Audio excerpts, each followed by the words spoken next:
from Pleasant Hill Missionary Baptist Church is going to do our invocation. We sure appreciate you coming. Yes, sir.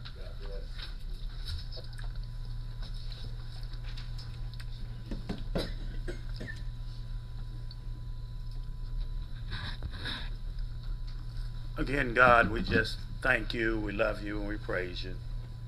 As I came here and I looked across and saw big words on the wall and said, "In God we trust," so I know I'm at the right place. So I ask that you continue to lead, guide, and direct this board to do what's good for the citizenry of Anson County. In the book, it said that the government will be on your shoulders. So again, that means that they will do good. I ask that they remember the words that you told your prophet Michael, to do justly, to love mercy, and to walk humbly with their God. And God, if they do all of those things, I know that you will be pleasing with their work. So I asked again that whatever we do, it be for all of the people of Anson County, and we move us forward. I thank you for this opportunity. I ask that you continue to prick hearts, minds, and spirit so that we can do what you will have us to do. And God, will be careful to give you glory, honor, and praise. And thank you for this opportunity. In your son's name I pray. Amen. Amen. Amen. Thank you. All right, I was going to start off reading the conflict statement. In accordance with the State Government Ethics Act, GS 138A, it is the duty of every board member to avoid both conflicts of interest and appearance of conflict. Does any board member have any known conflict of interest or appearance of conflict with respect to any matter coming before the board? If so, identify the conflict and refrain from any undue participation in that particular matter. Does anyone have a conflict? Mr. Chairman, just I want the attorney to guide me in this. We have an item on here involving acts, and my daughter drives for them part-time, so I need to know from the county attorney if I need to recuse myself from any discussion or voting on that, or am I okay? Would you please explain that to me a little more detailed on that? I apologize. You're on the board? No, I'm not on the board. I'm a commissioner, and my daughter drives as a part-time driver for acts. You're a part-time driver for ACTS? She is. I'm sorry. She is. And I'm having trouble with hearing. I apologize. Okay, so what I'm asking is because of what we'll be discussing and voting on. I think it's actually on the consent agenda. Yes, sir. But because of that relationship, I want to know if that's something I need to recuse myself from, or do we need to pull it out of the consent agenda so it's clear that I'm. Thank you for bringing that to the board's attention. I believe it would be proper for you to ask the board if they would deem it a conflict, and if they would allow you to abstain from this. So yes, sir. I would say that would be close. You said it was your daughter that works? My daughter is a part-time driver for ACTS, and the things that we're going to approve in this, if everybody read their agenda, she'll benefit from it. Part of it. If you believe that to be a conflict, I do. Then yes, sir. It would. I believe it would probably. What Suggestion. What you want to do? Just remove that one item, and the rest of the board can vote on it. Well, we could do that. Yeah, I was going to say that too. So yeah, you're right. You could ask to be removed from just this one item if we wanted to remove it from the consent agenda, or you could abstain from the consent agenda, and it would still probably pass. I don't see that would be causing a problem tonight with passage on that. Either way would be appropriate. Okay, well in that case then, Mr. Chairman, I'll abstain from any discussion or voting on the consent agenda. And as we move forward with the agenda, would the board be willing to allow that portion of the consent agenda to be taken out and discussed separately? No, they're not wanting it taken out. He want to be abstained from. But we can take, okay, but if we take it out, then he can vote for the entire consent agenda minus that. So you can still participate in the consent agenda. If we take that out and do it separately, then you would only have to recuse yourself from that one item. Okay. And that way you can vote on the consent agenda, minus that one. If the board would be willing to do that. That's fine. I don't see why he can't vote for it. Does anyone make a Whoever is in his family is grown. And I'm actually not gonna benefit from it, but she is, if we know what conflict of interest is. If any family member, anybody associated with benefits from an action we're taking, then that's a conflict of interest for me. If you believe that to be a conflict, sir, you have that right. Yeah, because it talks about their pay is part of it.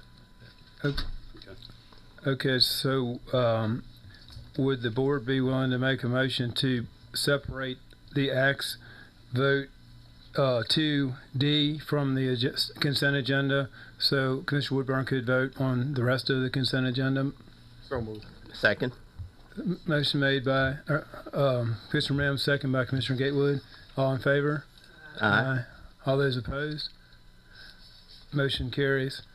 Okay, are there any other agenda items to discuss before we approve the agenda? Mr. Chairman, I would like to separate the revised personnel ordinance, the 2023 holiday schedule, and discuss that separately. Take it out of the consent agenda and discuss it separately.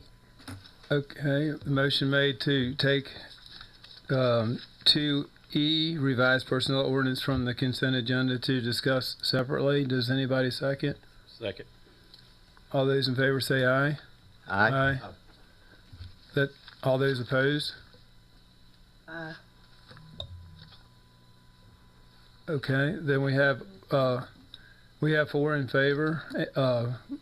Commissioner Mims, Woodburn, Caudle, Gatewood, 5 in favor, and me, and 1, I vote with Lou. and we have 2 opposed. 5 to 2. Okay, so we'll take out E separately, D separately, and there's a question of correcting the county personnel ordinance to reflect the state statute, which would also be an administrative type of matter. Would the board care to make a motion to discuss that in administrative matters? So And that- moved. Second. Motion made by Commissioner Gatewood, second by Commissioner Caudle. All those in favor say aye. Aye. Aye. All those opposed? The motion carries. 7, Commissioner Mims, Woodburn, Caudle, Bricken, Little, Smith, and Gatewood to discuss the personnel ordinance for the, to correct the personnel ordinance to meet the state statute separately and the administrative matters. Okay, are there any more changes to the agenda at this time? Mr. Chairman, I make a motion that we accept the agenda as presented with the 2 changes. Motion made by Commissioner Gatewood with the 2 changes. Actually, there's 3 changes. There's 2 subtractions and 1 Thank addition. you for that clarification with the 3 changes. Thank you. Yes, sir. And are there any additional commissioner concerns beyond that for the agenda? I have a concern. It's going to be a question involving the audit, and I don't know if they can even be answered this time, but I'd like to bring up the audit under commissioner concerns. Okay, so audit question. Okay. So at this point, Commissioner Gatewood made the motion to accept the changes in the agenda. Do we have a second? Second. Second by Commissioner Mims. All those in favor say aye. Aye. All those opposed? Motion passes. Okay. At this point, do we have a motion to accept the consent agenda minus 2D and minus 2E as it stands? Mr. Chairman, I'll make that motion. Okay, motion made to accept the consent agenda with the changes by Commissioner Gatewood. All those in, second by Commissioner Woodburn. All those in favor say aye. Aye. All those opposed? Motion carries. Okay. At this time, I'm going to read and we'll discuss those when we get to the administrative matters coming up. But first, we'll do the citizen concerns, where I read a brief statement. Each citizen shall allow 3 minutes for their presentation. A speaker representing a group of individuals may be allowed up to 5 minutes for their presentation. Commissioners are expected not to comment on matters brought before the board at this time.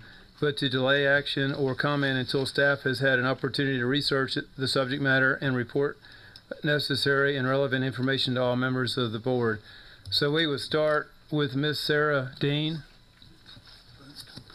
Good evening. Good evening. Good evening. The Anson Board and to members of the audience. I would like for the members of the National Association of University Women, better known as NAUW, Waysboro branch, to stand.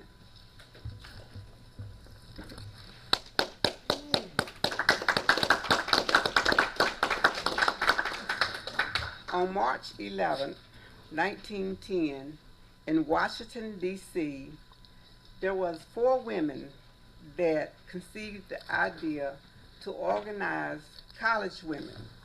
These women were dedicated young women attaining professional excellence, promoting close personal intellectual fellowship among professional women. These women were Mary Church Terrell, Dr. Sarah Brown, Dr. Fairfax Brown, and Mary Cromwell. In 1919, the club invited the first group of university graduates who lived outside of Washington, D.C. There were 7 branches, and we are called a branch. There are districts, sectionals from the northeast to the southeast, and we are all called branches. And the first branch was called the College Alumni Branch.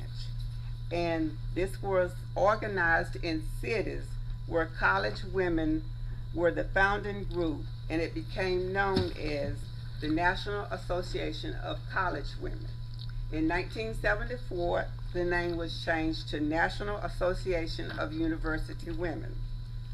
In 1972, Miss Dorothy Huntley Capel of Anson County organized, along with 18 women, the Waysboro branch of the National Association of University Women. 18 women, 1972. And out of that group of 18 women, we have 1 charter member that is still living, Dr. Altheria Patton, who could not be with us this afternoon. But to say all of that, the National Association of University Women strives to confront the problems of all Americans, addressing education, international development, strengthening the African American family, and other things. Our organization here in Waysboro will be celebrating 50 years. We're gonna have a 50 gala. And we do a lot of things in the community. We try to promote education. We provide scholarships every year. We reach out to our seniors. We participate in our events. And we want to celebrate 50 years of being together. You can see that this group, of course, we have new members and we have some older members, but we want to bridge and try to save this organization to still be alive in Anson County, developing our young people. So you say, I'm here today to ask you for a request to do a resolution acknowledging our Waysboro branch of the National Association of University Women. Thank you. All right. Thank you.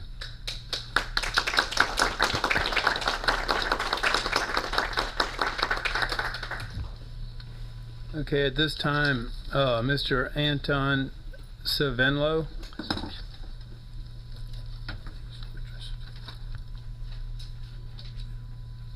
Good evening to everyone. My name is Anton Savenko. I'm here with my brother Constantine, and we are doing business here in Anson County. We opened up a dealership, used car dealership, Pack Automotive. We're growing steadily. We've been here 3 years. We want to add another addition to the county of Anson. The next addition is Pack Towing, which we are having trouble trying to get on the rotation with the county. We've been tossed around between EMS services and the county. We've talked to the state patrol, and so everybody's kind of just pointing us to different directions. We just want to be of good service to the community, to this county. I know we've talked to different officers, different county area people that in the city, in different areas where they need wrecking services. We are ready to assist. We are ready to work with the county and offer whatever we have and possibly, make it better. I know it's a growing community, growing county. If there's any way you guys can help us out with that, we greatly appreciate it. So that's pretty much all we're asking for. Mr. Chairman, at this time, the board at this section is not allowed to respond. If you would like, I can give you my information, or we can get your information. You can come forward to me, and I'll be glad to help you anytime. If you want to give me a call tomorrow, Let me see if I got a card on me. I hope I do. Thank you very much. Thank you. I didn't mean to interrupt, Mr. No, I appreciate you stepping up. Oh, you good?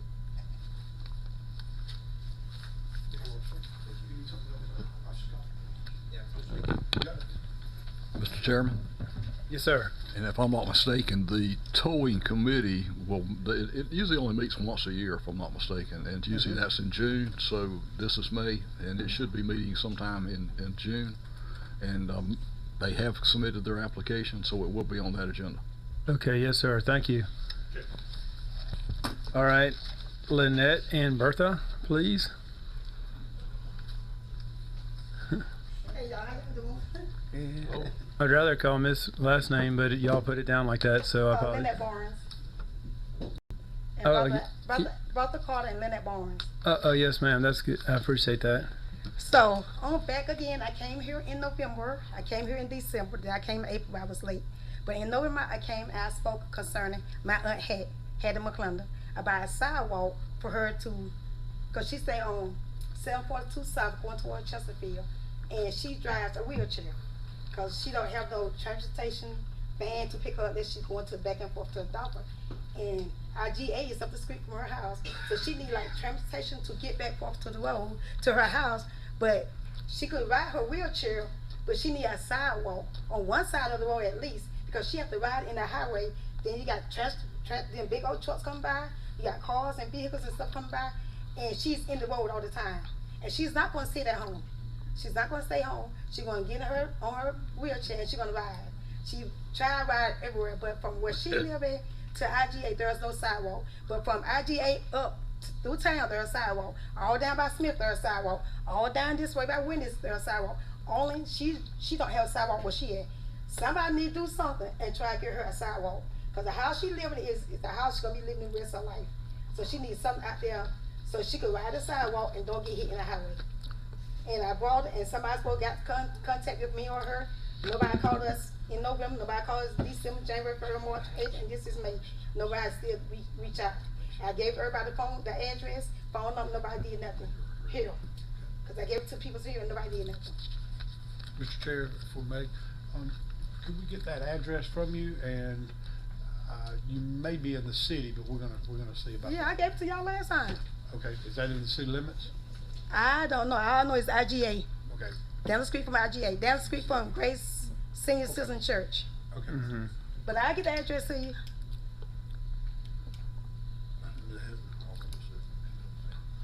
She's in the city. Okay. Ma'am, I'll give you my card and I'll give you the people you're supposed to contact. Okay. Okay, thank you very much. I'm sorry. I thought I knew. We'll make this right now. All right, thanks. Thank you. Thank you, ma'am. The mayor's in my office. We'll get in touch with you. Okay. Miss Montgomery. I was with the NAUW and to support Ms. Dean and Mr. Lakes. Thank you, ma'am, and thank you for your group. All right. At this time, we're going to go into the administrative matters where we had set aside 2D and 2E. We can start by approving the acts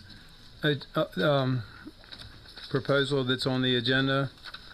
If someone would like to make a motion to approve, motion approved by Commissioner Mims, Second. second by Commissioner Gatewood. All those in favor? Aye. All those opposed? Motion carries. I'd like to say thank you to Ms. Bird for preparing such a good document for us. It was very informative for me, and I see y'all provide a lot of service, and I sure appreciate that. In the second administrative matter, revised personnel ordinance 2023 holiday schedule calendar. Mr. Chairman, I've had several comments from citizens regarding the action we took at our last meeting regarding Juneteenth. And one citizen asked me, how does Anson County's holiday schedule compare to the state of North Carolina and to that of the federal government? And I said I would pose that question to our HR manager tonight because she is the one that's presenting this request. At this time, would the personnel manager like to comment? She's not here? Okay. Well, I'd like to defer this until our next meeting where she can address it. One thing that I would say in the discussion is that our policy does state that it needs to be a state holiday, and when I voted in the last meeting, if we remember a year ago approximately, we had a discussion on waiting until it became a state holiday. Governor Cooper had declared it a state holiday, but I didn't realize that meant that he declared it a state holiday, but it's still not a North Carolina statewide holiday, which I didn't realize at that time. So I'm just bringing that up in the discussion now. If we're going to revisit this in June, I just wanted to mention that. I would like to say something. We have already voted on this, and it was 5-2. And if I need to rescind my vote, it'll still be 4-2, and we should pass it. There's no need to keep taking this on and on. I don't understand this. I don't understand why. If we can vote on, if the county can vote on other things, we should be able to vote on this too. We don't have to wait on the state, and it's already in the federal government. They already applying it. The state might not be, but the federal government it is. So I don't see why we got to continue this conversation, this motion. It's already been motion, second, and passed. So I don't understand why we got to table it. We shouldn't table it. We should just go on and give it to the county employees. And I know it might be some concerned citizens. It's some concerned employees for that matter. Ms. Little, I'm just raising a question. How does Anson County's holiday schedule compare to that of the state of North Carolina and the federal government? And I'd like to have an answer to that question before I act on this matter. But we already acted on it. We done voted. So what else do we got? We got to vote again? Is that what you're saying? That's what you want? We would have to vote on approving the calendar, whether we would agree to table it or whether we need to vote.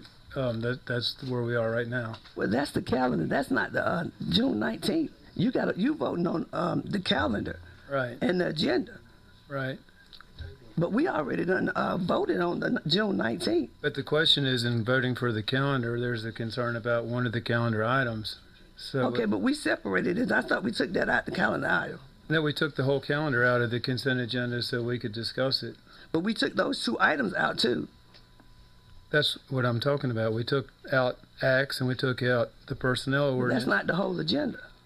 No, but we took it out of the consent agenda so we could talk about it separately, so we can make a motion for approving the calendar.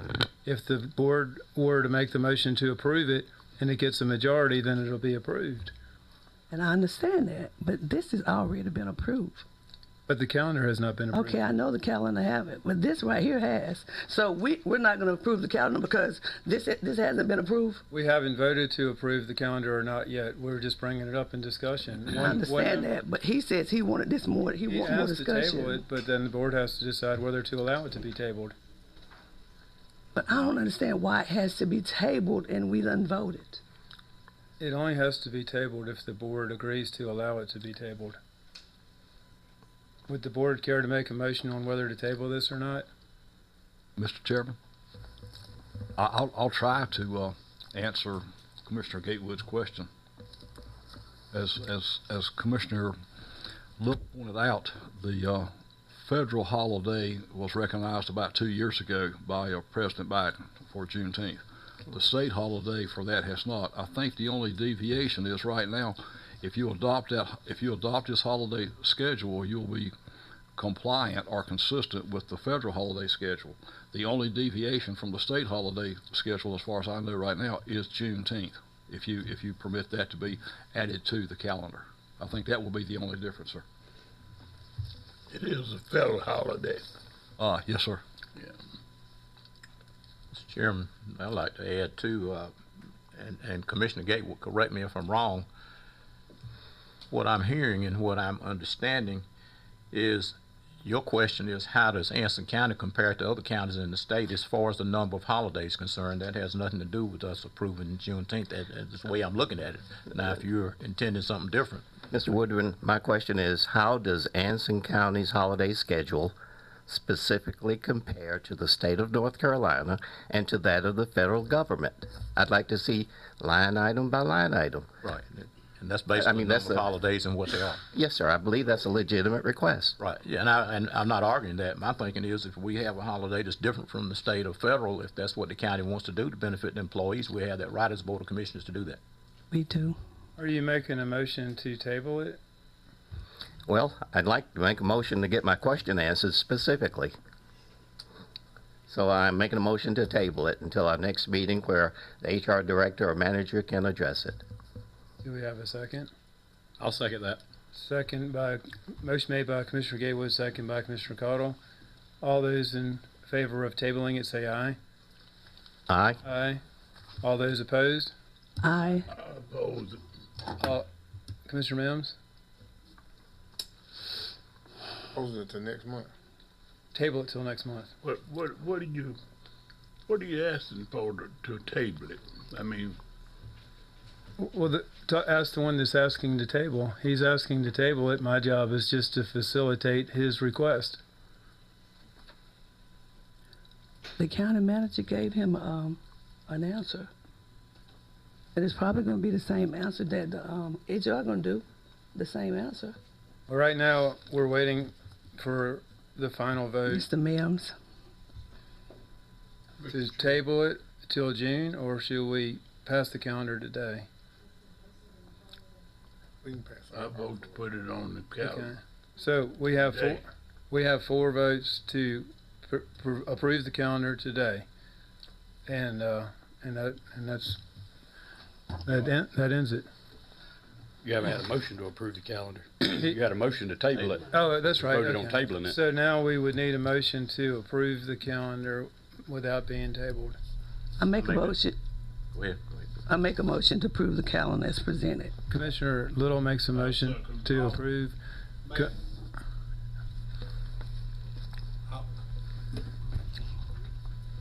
I would recommend someone else make the motion. Okay. I rescind my motion if you would do it. I make the motion to approve the 2023 holiday schedule. Commissioner Woodburn makes a motion to approve the 2023 holiday schedule. Does anyone second? I second. Second by Commissioner Mims. There's a Ms. Wilburn, Mr. Smith. two-part thing here. If you look on 2D, Oh, wait a minute. 2E, I'm sorry. We approved 2D already, the acts. All right. Do we make a motion? 2E, I'm sorry. 2E is what we're on now. Personnel ordinance you have to- to include, let's see, and the 2000, okay. Yes, yes, if that's what I'll you're- correct my motion. My motion is to approve the revised personnel ordinance in the 2023 holiday schedule calendar. Okay, motion made by Commissioner Woodburn. It's the same thing, we just voted on. Yeah, what's the name of it? That holiday schedule. Approve the second by Commissioner Smith. All those in favor say aye. Aye. All those opposed say aye. Aye. Motion carries 4-3 that the calendar is approved. And Mr. Chairman, at the next meeting, I would like for the HR manager to address my question specifically. How does Anson County's holiday schedule compare to the state of North Carolina and to that of the federal government? And we can request her at the meeting to answer that question. Thank you. But we won't have to vote again though, right? You already voted 4-3. Okay, I was just making sure. Yeah. All right, we got her that one, so. Okay. Yeah. All right, well now the other added portion of the administrative matters is to, what we're looking at correcting the ordinance, the personnel ordinance within the county to reflect the state statute as it pertains to our county tax assessor and our county clerk of the Board of Commissioners. So at this time, what we're doing is we're correcting the personnel ordinance because it's actually a state statute, and we've got copies of them in your folder. And so if anybody wants to make a motion to correct the personnel ordinance to reflect the state statute, does anyone care? I want to make a motion to table it until we talk with the attorney, until he can give us more information about it. Or you could give us some information now if there's questions. What are these specific questions? Okay. How does the statute affect whether or not the clerk to the board and the county assessor is covered by the, you know, I understand the statutes, but they're also covered by the personnel ordinance. What is the issue there is what I want to know. I was asked to, and we have reviewed the personnel ordinance. The personnel ordinance is has been deemed to be, by some board members, has been deemed to be in conflict with state statutes, specifically with the tax collector, tax assessor, but also with the clerk to the board. In the statutes, they are in those two statutes, they are not covered in other counties, and in the statutes they have different rules than they do here in Anson County. Now, the ordinance here in Anson County, is it a state statute? Yes, is it? Yes, sir. There's a copy of it in your folder. right? And we're basically correcting the personnel ordinance to reflect the state statute. Just like the manager's position, just like the attorney's position, those aren't HR positions. I'm wondering what's in the personnel ordinance that conflicts with the statute. That's what I'd like to know. In the personnel or the personnel ordinance, it lays out different methods by which to hire and terminate or separate these positions, such as the tax collector and tax assessor. Also in this position, also the clerk to the board, which is covered under 153A-111, I believe it is. The tax collector and the tax assessor, they are both, those in a lot of counties, those are different positions, but here in Anson County, they are the same. In the statutes, specifically with the clerk to the board, it says that 153A-111, the clerk would serve at the pleasure of the board. And in the ordinance, there is a listing of ways to separate or terminate the position of clerk. The same is with the tax assessor, tax collector. In that statute, it clearly states that you can only terminate those positions for good cause, or and even if you give good cause, what they have to do is they would have to be afforded a public hearing if they do not consent to that good cause. Okay. The state statutes, this is how they do it in other counties, per the state ordinances. Now, there is also some debate. I've been in contact with the School of Government. I found no cases in North Carolina, but I found several cases from surrounding states and things of that nature. And there's articles written on this, based on this research, that the ordinance in our personnel matter cannot override a state statute. So there's argument that the two positions we talked about would still be subject to the at-will employment of the state statutes. However, there is no case law. They could have added protections from termination.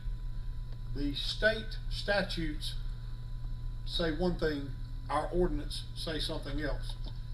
This, if you pass this, in my opinion, it would change, it would exempt those two positions from the personnel ordinance, the same as our personnel ordinance specifically reads that it applies to all attorneys, all employees except for the county manager and the county attorney, which in our case, the county attorney, even though they're named there, I'm not an employee, direct employee of the board. I'm a contract employee, just so there's no confusion.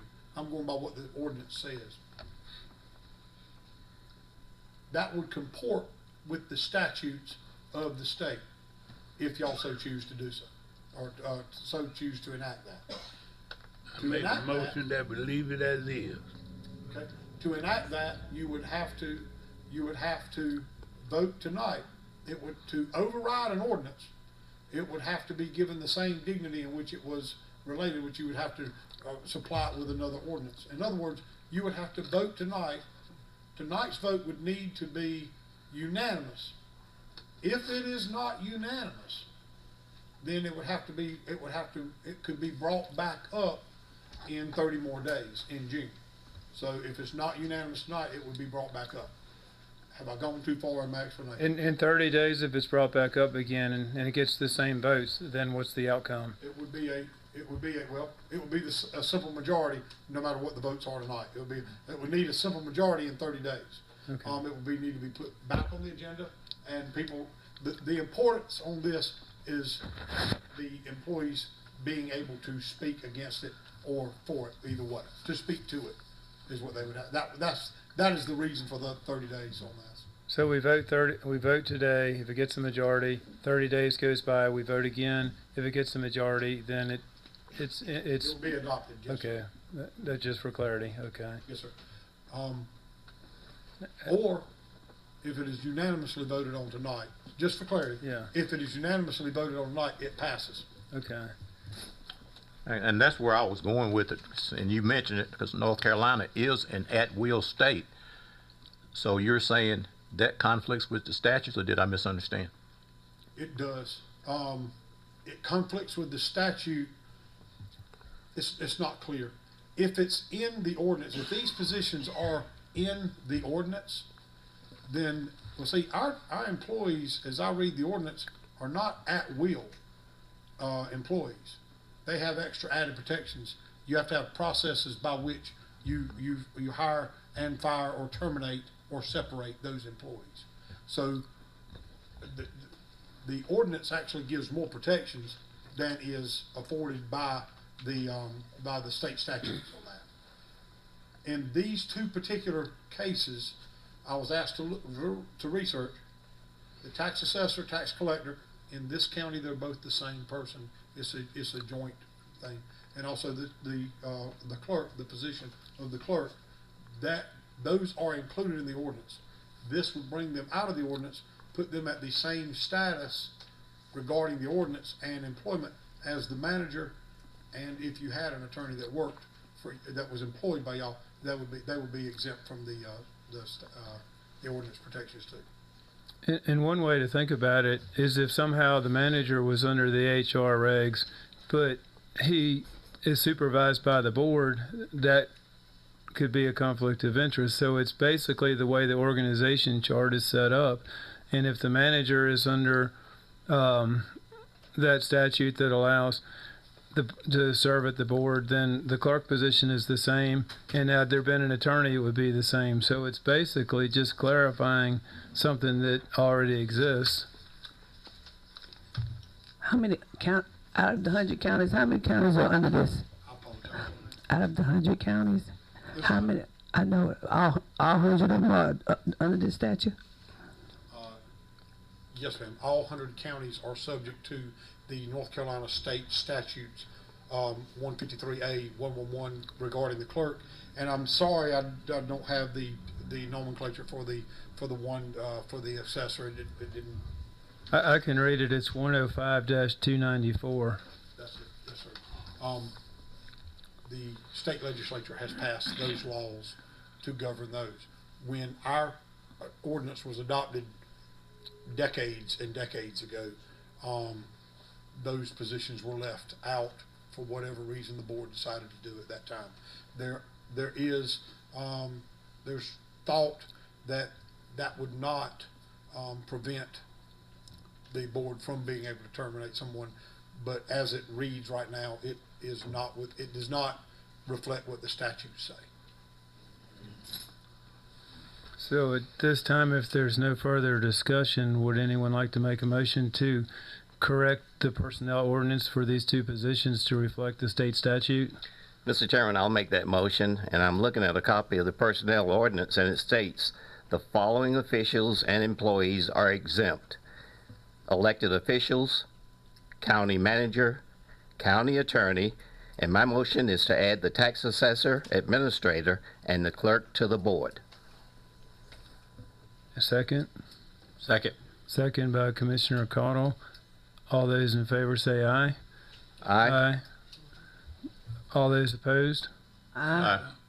The motion carries 4-3. We'll review it again in 30 days, if that's correct, Attorney Forbes. As I interpret the statute, yes, sir. Okay. Okay, thank you. All right. Now, it's up to the appointments for Central Iowa Workforce Development Board.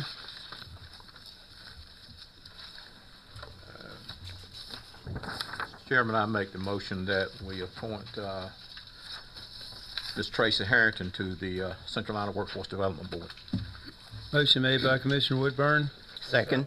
Second by several commissioners. All those in favor say aye. Aye. Aye. All those opposed. Motion passes. Tracy Harrington will represent Central Iowa Workforce Development Board. Next, we have Anson County Transportation Advisory Board. Does anyone make a motion to appoint Mr. Christopher Knotts?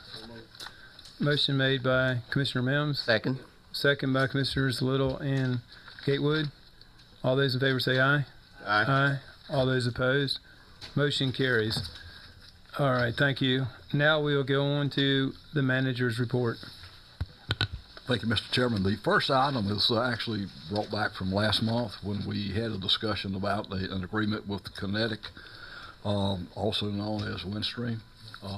You had a contract that was a 5-year contract that was approved back in 2020, and it was around the April-June timeframe.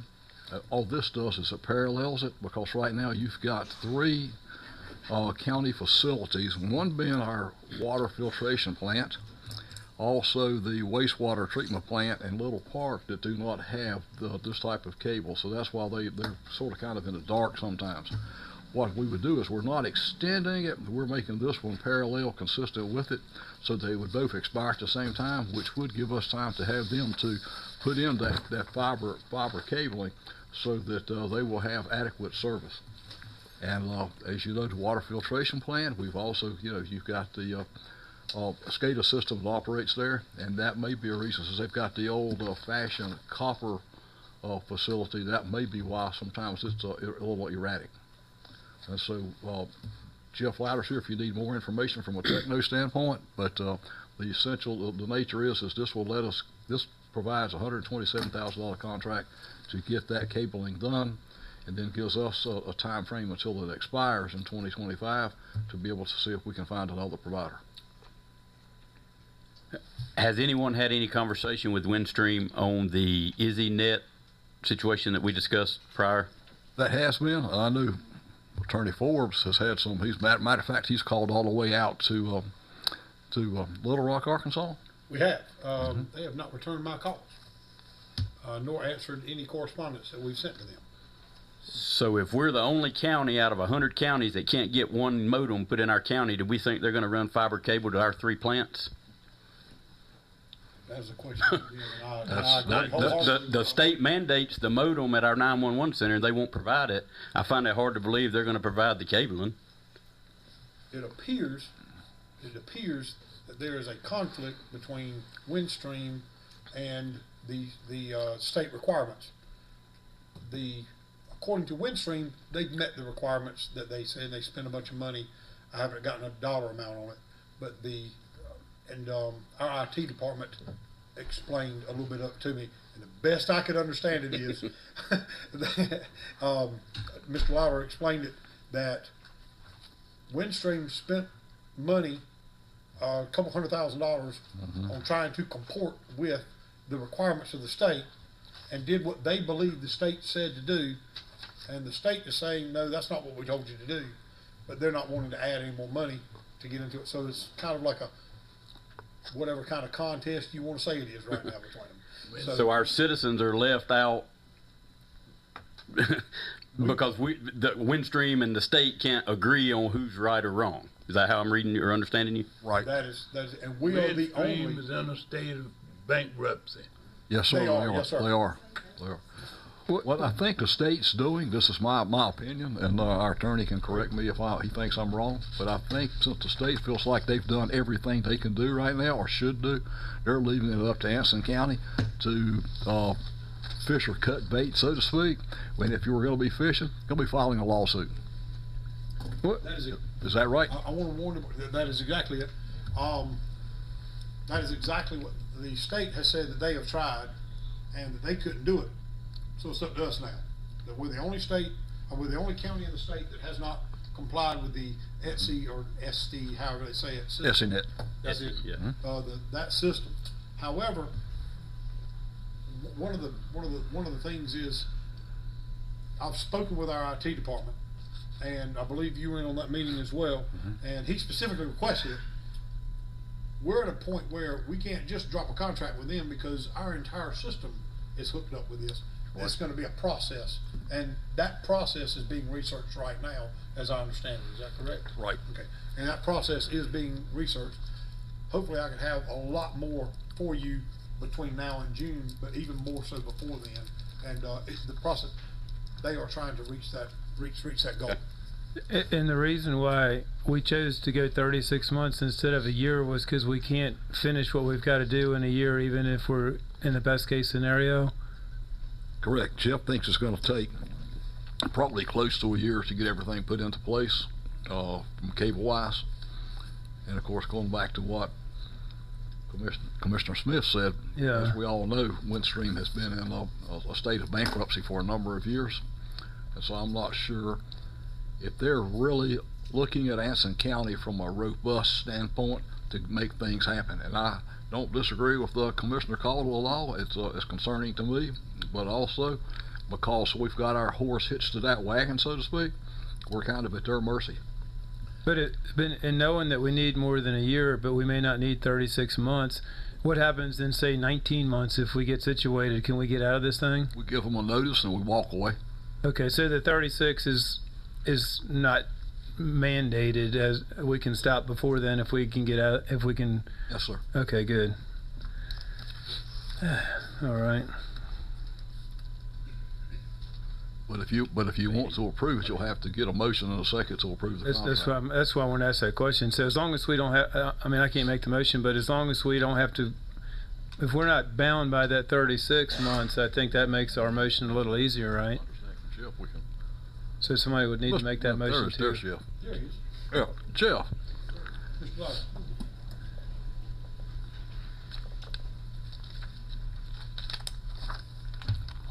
It was Did I explain it right? Pretty well. Yes, sir. Please correct me.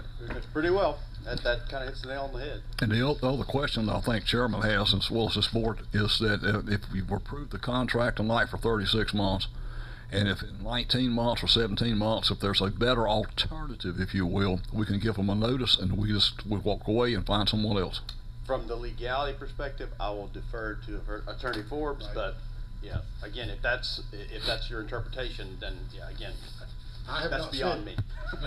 But I guess my question is, Mr. Attorney, is it in the contract that we can break the contract with a notice? That's exactly right, yeah. That is what I was going to say. I have not seen where it's in there that we can break it. What I will say is, if they are not providing the services that they are supposed to be providing for us, then that would be enough of a breach of contract. And under that notion is when we could break the contract. Then it's just going to be another arguing point that they've done what they said and we said they didn't, and it's he said, she said thing. Who's right and who's wrong? The state can't prove it, so how can Anson County prove it? Well, the thing about it is if they are not in compliance and they're not providing that service, that would be our offer. But that's with every contract that we enter into, Yeah. unless we specifically have a parachute clause is what I like to call it sometimes. So I'll be very frank with you, that is what, as far as I can tell, that would be the way, that would be the only way to get out of it. I don't think there's anything where we could give notice. Is there something in here? I'll Is look there at it right quick. is there a way to have a 1-year contract with a month-to-month or something later on? I don't believe that they are willing to go any less than 36 months, nor do I believe it will be beneficial for the county to spend the money to do that for such a short period of time. That's my opinion anyway. So your suggestion is if we do this, just ride it out for the whole 36 months? At this point, I believe that's the best for the overall service to the county, yes, sir.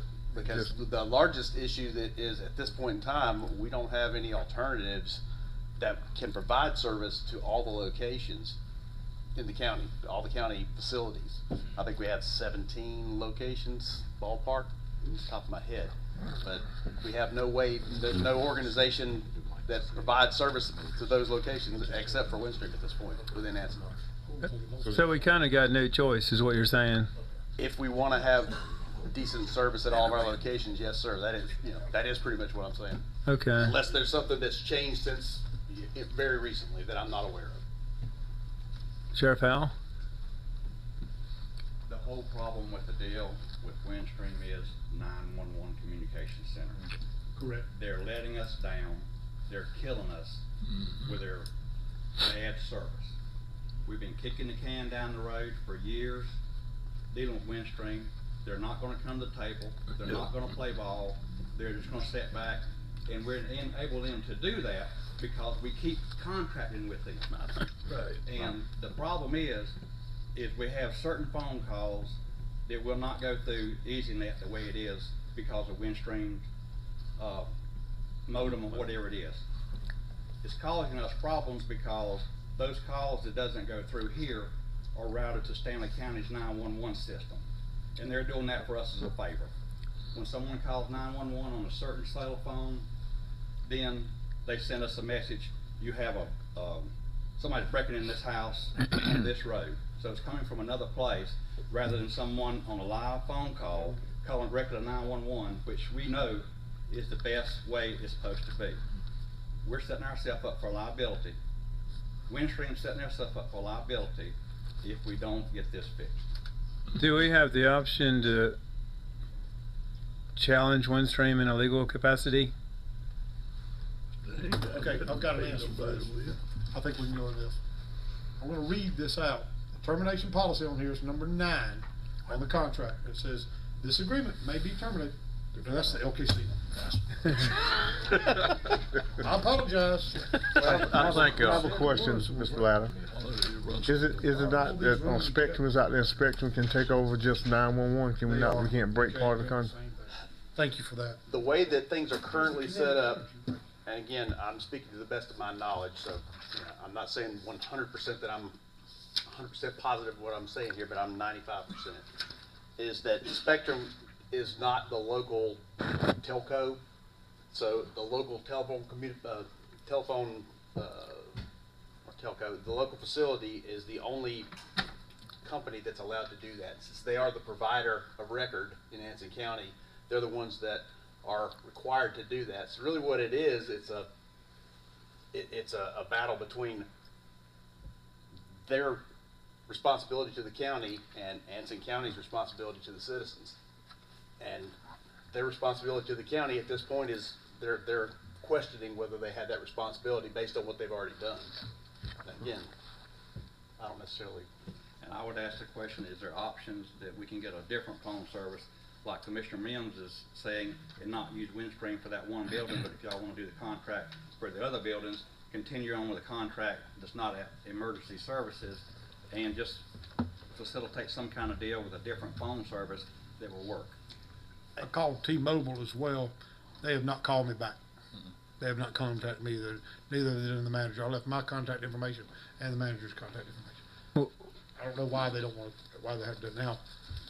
I reached out yesterday to T-Mobile, who was in negotiations in a different department, because they're wanting to put some, things up on it. They're wanting to put some, cell phone towers up.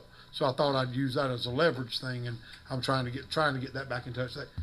They say it takes anywhere from 5 to 8 business days, or 5 to 7 business days to call somebody back, is what they've done, and I did that yesterday. If the effective date is March 24th, it seems on the contract, is that why we're having to make a decision right now? Since we're good. Here's one of the things that it does say that.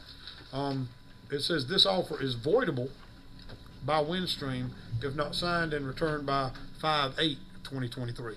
So until May 8th. Now, it doesn't mean that they will void it. It just means it's voidable. They would want to get into another contract. That was one of the problems. The biggest problem with this, and Sheriff Howell was correct about the 911. He's very correct about the 911. That is why the state is involved in this, because we are the only ones who are not compliant with 911. Is that correct? That's correct. Okay. And thank you for that clarification. I sincerely appreciate it. I'd forgotten the 911 part. I just knew we weren't in compliance with some other things.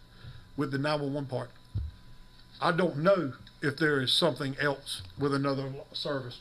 I contacted T-Mobile and some other places to see if we could do that. I've not heard back from them. Also,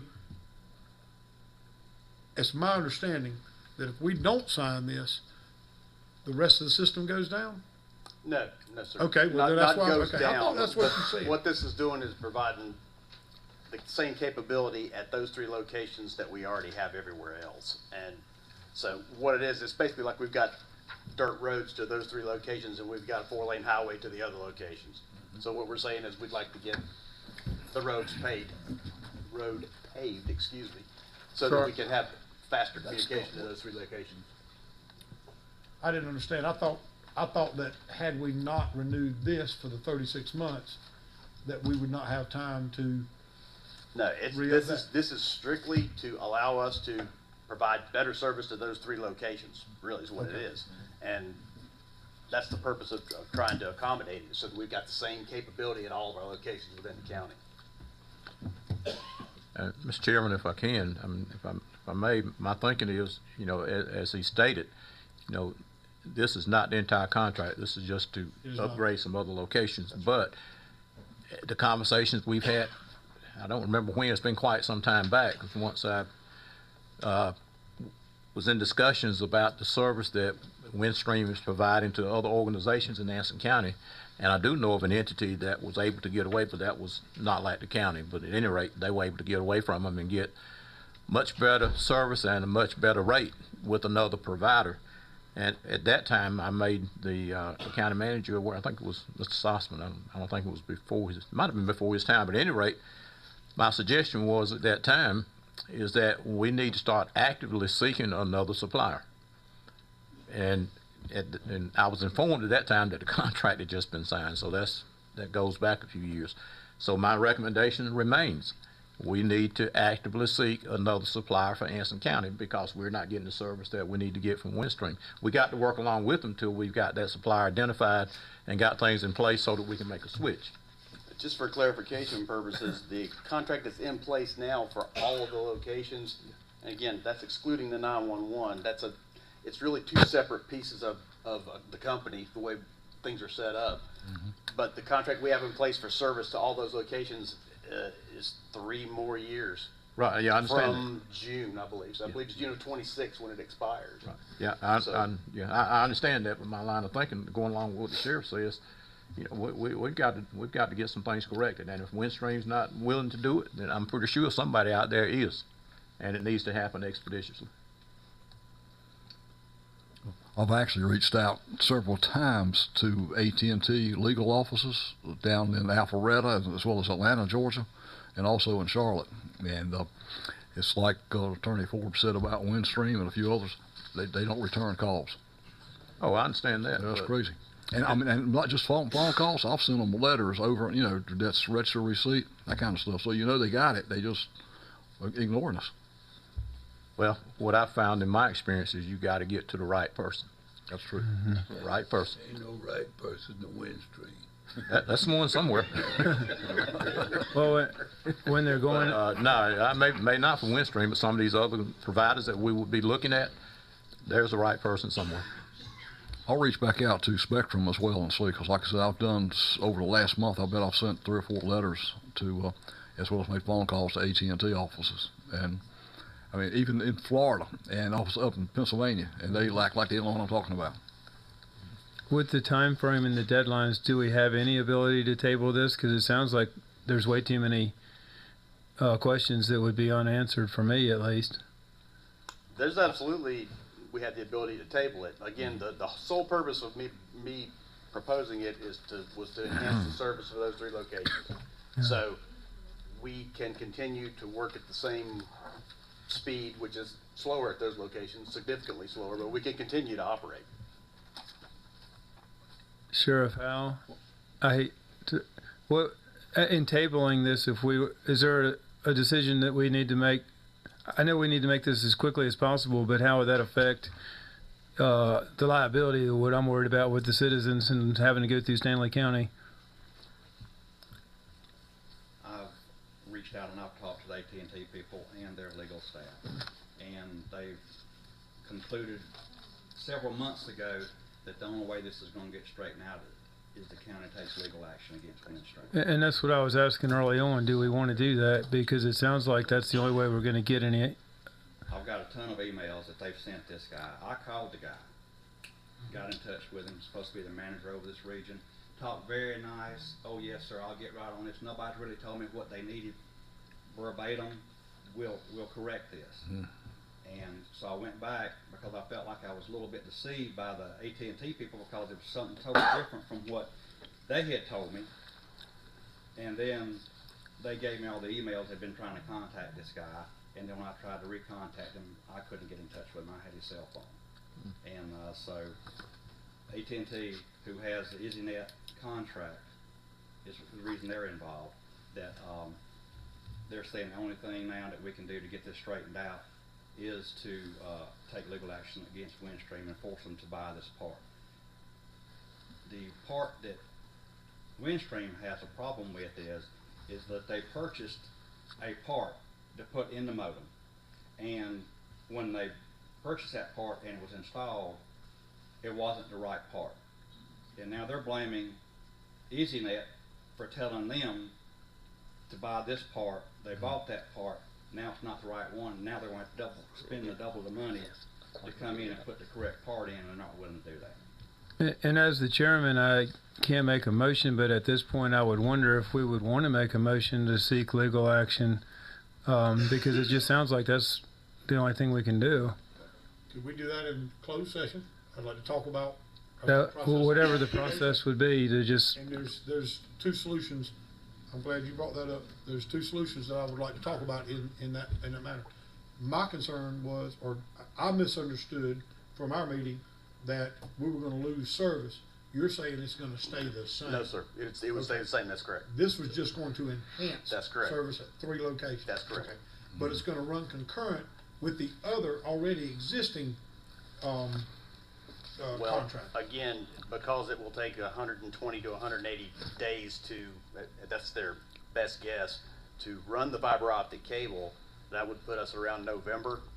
So because of that, that will push it beyond a concurrent scenario. Oops, excuse me. The contract runs out in June. That would put us about 4 or 5 months beyond, if the timetables work out. If we signed it today and move forward with it today, which again, what I would prefer is if we can explore other phone services, at least for that one building.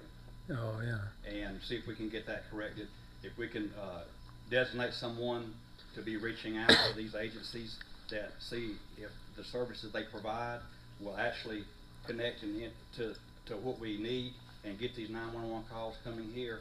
The problem, in addition to liability, is that we got a great neighbor in Stanley County. That's what I was thinking, yeah. They're taking our calls for us. But at some point in time, they may change the director, or they may get tired of taking our calls, and then they just kick us aside, and we're going to be missing these calls. There's 2 different cell phone companies involved in this. One's calls will go through, the other calls for the other company will not go through. And that's the ones that are being routed to Stanley County. I'm not gonna tell you which ones they are, cause I Oh, don't yeah. advertise for anybody. But, that's the problem. We're getting phone calls that's coming in from one or several cell phone companies. There's one in particularly that will not go through, and that's what that part is, converter, modem, or whatever it is, does. But it seems to me that if we could find a different phone service or something that will work here, it would be quicker and easier done than going through a lawsuit. We know if that happens, that's gonna be an extended point in time, and all we're doing is we're just adding to the time to our problem. But if we can find some other resources that's a simpler and maybe a cheaper solution. You've given some information that I'd like to discuss with them in closed session, if you don't mind, and I think it will work if we, do we have some closed session? Yeah, that sounds like a great idea. Okay. And lawsuits against bankrupt companies don't usually work out that good. We might invite you into a closed session to discuss something, see if it will be a viable solution if you don't mind. And I don't want to broadcast it if you don't. So that'll be fine. So if it's okay with the board, we'll discuss that in closed session at the end of the meeting. Thank you. Okay. All right. What about this resolution for NAUW? I'm gonna take care of that. Okay. The question in the chairman's report I got for Mr. Woodburn. We're still in the manager report for now with the LKC update. Yes, right. I had sent out an email to each of you. You'll remember that the LKC contract for the extension of that sewer line out on East 74 going toward Lysville was signed back on January the 4th of 2022. It had a 540-day clause in it. And so if you'll know, we've done the math, and 540 days from January 4 is June the 28th, which is like next month. That email I sent to you from Adam Kiker with LKC stated that at the earliest it would be December of this year, if not March of next year. Now, I know that there's a clause in the contract, and that contract, I think, was provided by LKC, not by the county or a county attorney. There's really no penalty clause in it, if you will. However, there is an exit clause, which if you give them 30 days notice. Problem there is you give them 30 days notice, you've got to advertise, select another engineering firm, do the design work. Can we take their specs, or do we have? Maybe we talk about that in closed session. It's a contract. That's fine. Maybe we talk about that in closed session, sir. Okay. That'd be fine. I think that'd be best. Okay. All right, that's fine. The last item is very simpler, I think. The property right next to the Scarborough building here at the corner of Green and Wade Street. It's the gazebo property, if you will. There's a garden there. I've been approached by Mayor Ballard and also the town manager, David Edwards, about the possibility of some type of arrangement between the county and the town so that they could have a better garden placed upon it. And that's something for your consideration. You don't have any paperwork on it tonight. It's just if you think it's a good idea, our attorney can draw something up, like a lease agreement or something on an annual basis, and then present it to you at the June meeting. That should be an easy one. I just need the direction of whether we should pursue it or not. It should be a motion for moving forward. And that's You could also something do a between consensus if you wanted to. Okay. that's something between the county and the town of Wadesboro to do like a beautification project to that piece of property, or Yes, so that's exactly what they want to do is to maybe make it more attractive for downtown, since there's a lot of effort now to make downtown a little more attractive. And anything they do to make it more attractive will help us too. Right. Well, Mr. Chairman, I make the motion to authorize the Second. county managing county attorney to proceed with discussions with the town of Wadesboro for this project. Motion made by Commissioner Woodburn, second by Commissioner Little. All those in favor say aye. Aye. All those opposed? Motion passed. Okay, and Commissioner Woodburn, you had a question for the for the commissioner's concern? Yes, sir, and this is, like I said, may not be able to answer that at this point. I don't know, we got the report on the 18th about the audit, and there were several findings in there, and I looked at, I think we've responded to each one of the findings, and I don't know if this is a question for the manager, for Ms. Berry, her for people, but I'm just wondering how many of those findings, or do we know yet, will go away for the, will be taken care of by the next audit that we're planning to complete sometime by the end of this year? One that I hope will go away is something that's been bugging this county for probably since 2016 or 17, which is the lack of pre-auditing. Right. One of my strictest rules is everything has to be pre-audited, or if that person buys something that has been pre-audited, they've just paid for it, not the county. Okay. And so, I mean, that may sound heavy-handed, but I've talked to Commissioner Mims about a number of things, and sometimes you have to put your foot down, and that's a way to do it. But that has been a recurring one. Also, the lack of internal controls has been a recurring one. So we're trying to get those things, which is why we brought several policies to you months ago to be adopted that we're trying to follow. Because about every, and I know there's a lot of us that like grants because the money appears to be free, but maybe it's not exactly free, but it's close. But there's a lot of stipulations that we have to adhere to, and now that you've adopted those, that's what we're doing. So I'm hoping, Commissioner, that we can eliminate a lot of those concerns. Okay. And then that will be better off. And I know Holly and I have been discussing, and she's been addressing with the auditors of the different findings. And we did resubmit it, as you probably are aware, to the LGC, and so they have it. They haven't rejected it, but they may have some commentary on their own. Okay. Okay. All right. I'm assuming the deficiencies, we're going to see them again with the next audit because that's been done a year in the past, correct? It's very, very likely the 2022 audit, because the one we just completed was 21. So there's probably going to be some similarities there. And but we'll try to, going forward, I think when our 23 audit's done, I think it's going to be much cleaner. Okay. All right. Thank you. That sounds good. If there's no other commissioner concern, yes, sir. I'd like to, at this point, if I'm in order, we heard the presentations from the National Association of University Women asking for a resolution of support. I'd like to make the motion that we authorize a resolution of support for the Waysboro, I guess that's a branch of the National Association of University Women, for their 50-year anniversary. Second. Motion made by Commissioner Woodburn, second by Commissioner Gatewood. All those in favor say aye. Aye. All those opposed? Motion passes. Thank you. Okay, great. That sounds good. Mr. Chairman, if I may. Yes, sir. We also have a significant retirement coming up with Ms. Victoria Witt from Sand Hill Center. Yeah. After decades of supporting Anson County, and I'd like to make a motion that we do a resolution for her as well. Second.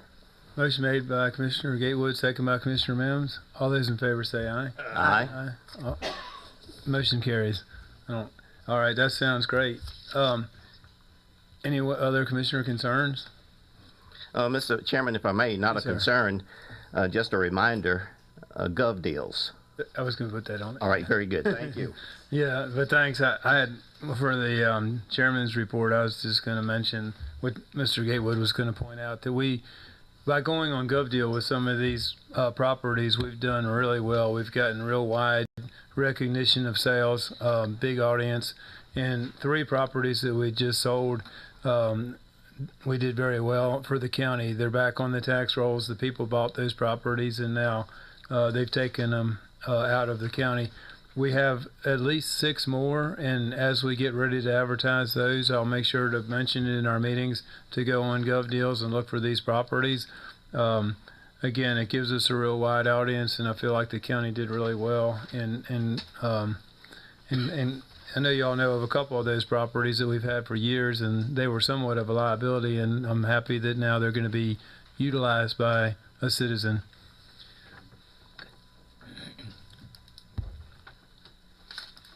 So we go in closed meeting? Before we do that, it's been 9 months since we had any GovDeals vehicles, surplus vehicles. And I think it's time we do a survey to see if there are any others available so that we can put them on GovDeals as soon as possible.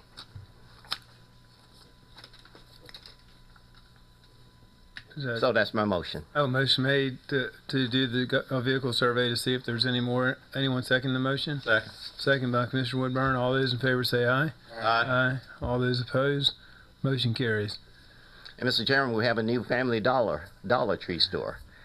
Yes, sir. Yeah, in Ansonville, we're real happy. Well, It's going to be great. So we appreciate that they came to Ansonville with a really nice store, and we got a really good manager there. He's already moved into Ansonville, and he's getting to know everyone, and he's really done a great job. So we sure appreciate that. And there's going to be a ribbon cutting Saturday morning at 8, which I'm not. It's going to be there in Ansonville. Thanks for pointing that out. Mr. Chairman, I make a motion, we go in closed session. Second. Motion made to go section. Everyone approve? Aye. Aye. I don't know, is there any action we need to take outside? I don't think so, because we said we would wait till June. Okay, all right, good deal. Okay, you can call for the vote. At this point, there's no action to be taken. Does anybody make a motion to adjourn? So moved. I wanted to tell the board something. As I have an announcement. It was given to us today. It has to do with the and it's public. It's public. The Cannon versus Anson County and Howell, and they are set up for May the 8th to be heard. The estimated time from one set of lawyers is the entire day. Another set of lawyers is for 15 minutes. Another set of lawyers is 30 minutes. That is scheduled to be heard May the 8th. Monday. What, at Monday. 9 a.m. I'm saying? At 9:30, I believe, or it's either 9:30 or 10. They have not said. It's either 9:30 or 10. It's usually 9:30 for Superior Court in Anson County, and it should be. That is the date at this time, and that was given to me by the trial court coordinator. And everyone has asked me, so I wanted to make sure I told everybody right here. It's in the minutes. We didn't check to make sure somebody was. We didn't check to see if somebody was still out there. That's fine. Anybody? Commissioner, can you tell us where where it's gonna be located? Or you can't tell us that? The mall. I guess I can.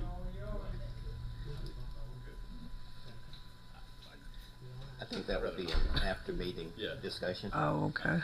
Yes. Nobody out there, Scott? No one was there. Okay. Thank you. I just. That's fine. We checked. Motion by Mills. Second by Commissioner Little. Sure. All that is in